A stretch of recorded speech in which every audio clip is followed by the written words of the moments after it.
Olá pessoal, mais uma vez gravando vídeo aqui no canal e hoje eu vou fazer a leitura e o comentário de um artigo que se chama Hegemonia, do professor Olavo de Carvalho, que está nesse livro, A Inversão Revolucionária em Ação, Cartas de um Terráqueo ao Planeta Brasil, volume 4. Deixarei na descrição do vídeo ah, o link, tá? Do livro e também dos meus cursos, tá? Que até o dia 30 do 11 estão com 50% de desconto, tá? Com o cupom TIAGO50, tá? Deixarei também na descrição. São cursos relacionados a técnicas de leitura, a Dostoiévski, a Platão, enfim, quem quiser se aprimorar, tiver interesse nessas áreas e puder nos ajudar, vou fazer a leitura então e o comentário aqui desse artigo. Esse artigo ele é de 2008, tá? Desde a década de 30, o Partido Comunista foi se tornando cada vez mais a influência cultural dominante no Brasil.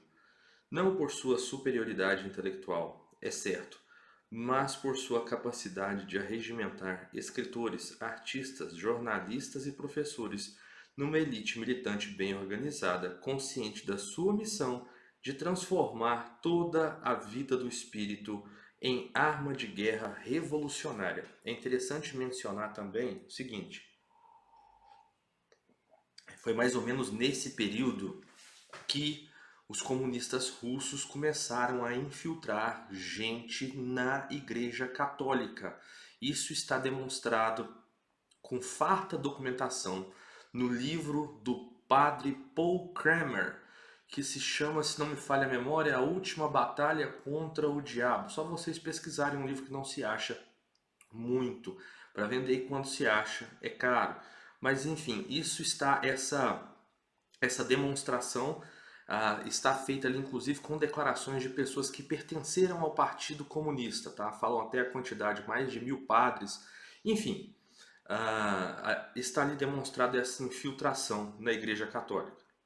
A astuta manipulação de cargos e prestígio, a ocupação de espaços, o boicote feroz aos adversários, logo reduzidos a servos dóceis da política comunista por meio da intimidação e da chantagem. Tais foram os instrumentos com que o partido acabou por emascular uma intelectualidade conservadora na qual avultavam tipos do porte de um Manuel Bandeira, de um Gilberto Freire, de um Nelson Rodrigues, de um João Camilo de Oliveira Torres e de um Lúcio Cardoso, de um Gustavo Corsão, de um Antônio Olinto, de um Paulo Mercadante, de um Otto Maria Carpo e tantos outros com os quais a esquerda jamais poderia concorrer no campo do livre debate. Eleitoralmente, o partido jamais foi grande coisa, mas sua influência tornou-se desproporcionalmente maior que seu minguado número de eleitores, ao ponto de impor à nação um presidente pró-comunista e consolidar o seu poder mediante um plebiscito em que a linguagem da lei e da ordem foi habilmente posta a serviço da subversão e da desordem. Percebam que o que eu sempre digo, os artigos do professor, apesar desse tempo, não envelheceram. Né? É como se ele estivesse escrevendo hoje. Longe de debilitar essa influência, o novo regime, advindo em 1964, acabou por fortalecê-la, na medida em que, concentrando seus esforços no combate à subversão armada e esquivando-se preguiçosamente ao dever de luta cultural, permitiu que a esquerda se revigorasse mediante o debate interno, a autocrítica e a reorganização estratégica segundo as linhas preconizadas por Antônio Gramsci, cujas obras, não por coincidência, chegaram ao alcance da militância intelectual esquerdista local precisamente a partir de 1965.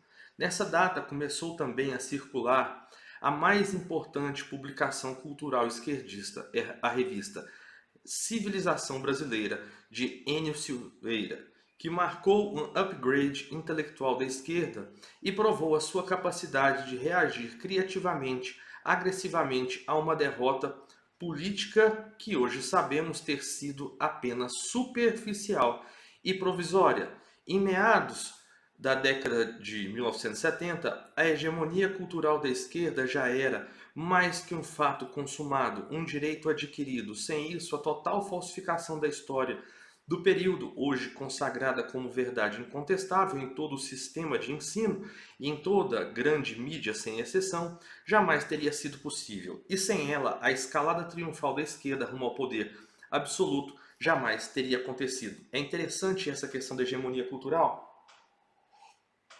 porque as pessoas, considerando o momento que nós estamos vivendo, acreditam ainda em alguma reação por parte dos militares. O professor Olavo de Carvalho sempre disse que essa reação não viria. Justamente por quê? Porque, apesar da tomada do poder em 1964, a esquerda, desde lá, tomou o banco das escolas e das faculdades, criando essa hegemonia cultural. Só existe cultura de esquerda. Isso foi muito bem dito por ele, avisado.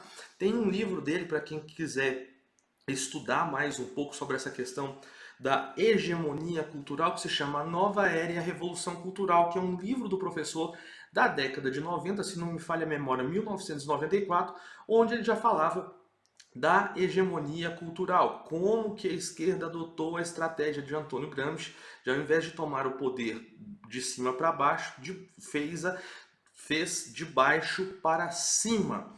Tá? Tem outro livro muito interessante do Flávio Gordon, se eu não me falha a memória, que se chama Corrupção da Inteligência, onde ele traz ali vários trechos do Antônio Gramsci, traz trechos de intérpretes do Antônio Gramsci, no sentido de que seria criado uma jaula, só que as pessoas não veriam que estariam dentro dessa jaula. É muito comum hoje vermos pessoas que se intitulam conservadoras defenderem valores de esquerda, mas eles não sabem disso, ou seja, há uma cultura aí, uma formação cultural, o domínio, né, dessa hegemonia cultural, e você acaba defendendo valores os quais muitas das vezes contradizem os próprios princípios que você fala que é, digamos, conservador, mas defende princípios que são de esquerda. Então você mesmo não consegue perceber essa contradição entre essas questões, justamente em razão desse domínio da hegemonia cultural. Né? Ao longo de todo esse trajeto, só as tentativas de resistência liberal conservadora organizadas se esboçaram, ambas tímidas e débeis. A primeira veio da Igreja entre os anos 40 e 60, mas foi logo diluída pela infiltração que veio a fazer da intelectualidade católica o mais eficiente instrumento de camuflagem e legitimação do esforço subversivo. A conversão de Alceu Amoroso Lima e de Dom Helder Câmara ao esquerdismo, a devassidão ideológica fomentada pelo Concílio Vaticano II e a tomada dos seminários por hostes de endemoniados teólogos da libertação resultaram na fundação do PT mediante a tripla união adúltera dos bispos com a intelectualidade comunista e com a militância sindical de esquerda, tudo sob as bênçãos da elite globalista bilionária e da mídia chique internacional. É como eu disse, tiverem dúvidas sobre essa infiltração, leia esse livro do padre Paul Kramer, tá? Que vai falar justamente dessa infiltração comunista nos seminários, o que hoje tornou praticamente no Brasil a Igreja Católica como uma célula da esquerda. Tá? Eu sei do que eu estou falando. É praticamente impossível você encontrar um padre hoje que não seja a favor da teologia da libertação ou que vem com aquela velha conversinha de não, a teologia da libertação é uma coisa boa, mas ela foi distorcida. Mentira. Pesquise no meu canal aqui sobre vídeos sobre a teologia da libertação e quem foi que a criou. Bom, a segunda foi a fundação do Instituto Liberal no Rio de Janeiro em 1983 e do Instituto de Estudos Empresariais do Rio Grande do Sul no ano seguinte. Daí resultando o Fórum da Liberdade, que desde 1988 leva anualmente a Porto Alegre os melhores palestrantes liberais e conservadores do mundo. Essa iniciativa meritória, porém, ademais de ser sistematicamente boicotada pela mídia nacional inteira, ainda padece de duas autolimitações congênitas. Cinge-se ao debate doutrinal sem nenhuma perspectiva de ação política e muito menos de uma ofensiva anti-gramsciana organizada na esfera cultural. Tende a concentrar-se nos temas econômicos, ignorando as questões essenciais da guerra cultural e da estratégia revolucionária e combatendo antes o estatismo enquanto ideia geral do que a esquerda militar. A esquerda enquanto força política concreta, 2 de julho de 2008. Espero que vocês tenham gostado, um abraço e até a próxima.